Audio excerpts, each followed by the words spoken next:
రాఘవ వాళ్ళ మాటలు విని అందరి దృష్టిలో చెడ్డవాడుగా మిగిలిపోతున్నాడని తెలిసి కూడా వాణ్ణి వదిలేసి ఎలా వెళ్ళిపోతావమ్మా? వాడు నా తమ్ముడు, నీ కొడుకు.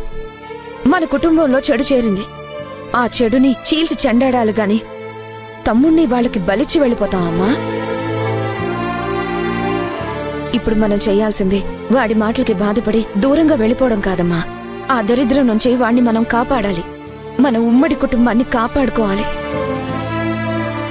చిన్నదానివైనా నువ్వు ఆలోచించిన ఆ మాత్రం కూడా నేను ఆలోచించలేకపోయానమ్మా. వాడన్న మాటల్ని పట్టించుకున్నాం గాని ఆ మాటలు అనేలా చేసిన వాళ్ళని వదిలేశాం.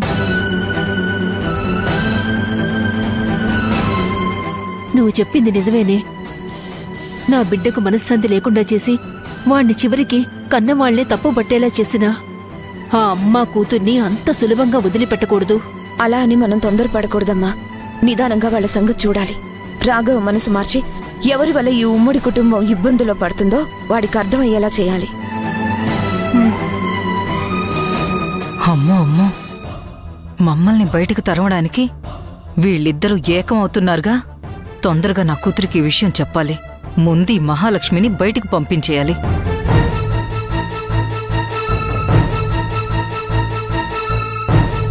నువ్విక్కడున్నావా?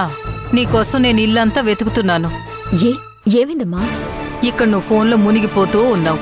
అక్కడ అమ్మ కూతుర్లిద్దరూ ఈ కొంపకు వదిలిన దరిద్రాన్ని మళ్లీ తీసుకొచ్చి ఎలా తగిలిద్దామా అని చూస్తున్నారు. ఏమంటున్నావమ్మా?